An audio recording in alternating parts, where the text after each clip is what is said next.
Is-sitt kapitlu, id-dialogu u l-ħbeberija fis-soċjetà. Id-dialogu soċjali huwa punt prinċipali ta' dan il-kapitlu. Il-Papa jgħid li d-dialogu miftuħ għall-verità bejn id-diversi komponenti tas-soċjetà jagħmel lis-soċjetà iktar sinjura. Dan ma jridx jiġi mibdul mal-bdil frenetiku ta' opinjonijiet li aħna naraw fuq il-midja soċjali u li ħafna drabi ma jkunx ibbażat fuq informazzjoni tajba. In-nuqqas ta' dialogu fis-soċjetà ifisser li l-persuni ma jkunux qed ifittxu il-ġid komuni imma l-poter jew li jimponu l-idea tagħhom. Id-dialogu jfisser li aħna nikbru fil-kapaċità tagħna li narfu s-sinifikat ta' dak li l-oħrajn jgħidu jagħmlu għalkemm forsi ma nistgħux naċċettawh. B'dan il-mod inkunu kapaċi, nkunu sinċiri ma' xulxin, waqt li nkomplu niddiskutu u nfittxu dawk il-punti fejn naqblu. Ħafna drabi il-verità tiġi mibdula u dan ma japplikax biss għall-isfera pubblika, imma wkoll għall-isfera privata. U dan hu kunċett importanti ħafna ta' Franġisku li dak li nagħmlu b'mod privat jaffettwa dak li jsir b'mod pubbliku. U l-verità mhix biss il-fatti.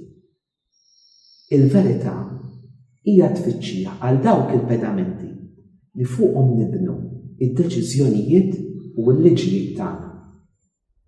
Din tikkonsisti fil-kapaċità tagħna li mmorru lil minn dak kollu li qed jinkwetana b'mod immedjat u li narfu dawk il-veritajiet li ma jinbidlux, li huma veri issa bħalma kienu veri wkoll fil-passat.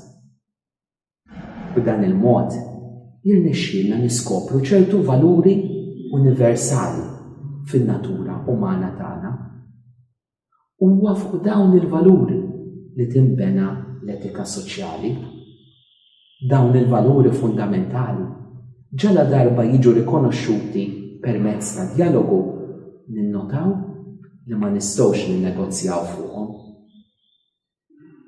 Bħala nies li nemmnu aħna konvinti li n-natura umana bħala s-sors tal-prinċipji etiċi tagħna kienet maħluqa minn Alla u li fl-aħħar mill-aħħar huwa hu li jagħti lil dawn il-prinċipji pedament sod.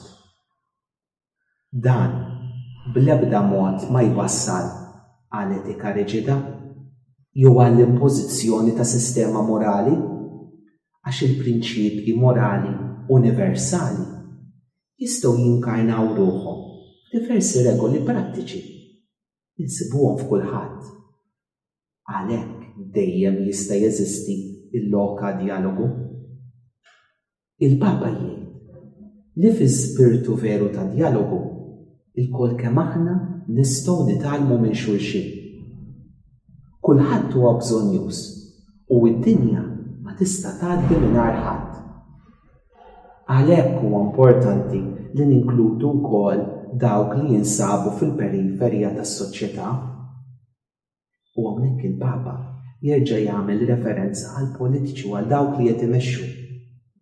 Dawk li huma fil-periferiji tas-soċjetà, dawk li huma abbandonati minn kulħadd, jaraw aspetti tar-realtà li huma inviżibbli għaċ-ċentri tal-poter fejn jittieħdu l-iktar deċiżjonijiet importanti u għalhekk l-importanza li ninkludu lil kulħadd.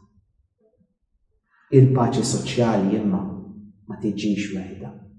Titlob ħafna xogħol u dialogu sinċeru miftuħ. Dialogu ta' vera jitlob li inti tiddialoga fl-isfond tal-kultura tal-maġġor parti tal-poplu. Jista' jkollok idea tajba, imma jekk ma tiftihemx tkun għal xejn.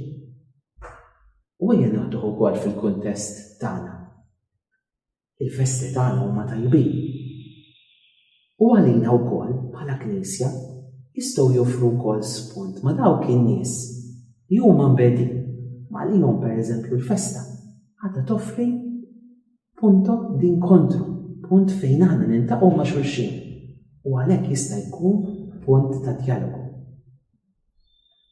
U għalhekk skont il-Papa patt soċjali għalhekk jitlob patt kulturali li jirrikonoxxi l-kulturi differenti u stili ta' ħajja fis-soċjetà. U għalhekk il-Papa jgħid li ma nistgħux ninjoraw il-kultura popolari, il-kultura tan-nies. F'dan l-isfond kollu, il-Papa jistedinna biex inkabbru Etjopija. Din hija frott tal-Ispiritu Santu u tista' tieħu ħafna forom. Etjopija teħlisna minn dik il-krudeltà li aħna bħala Maltin nirreferu li tagħmel azzjoni ħażina li ħafna drabi tinfetta ir-relazzjonijiet tagħna. Ejjew mela nilqgħu l-istedina tal-Papa biex inkattru Etjopija.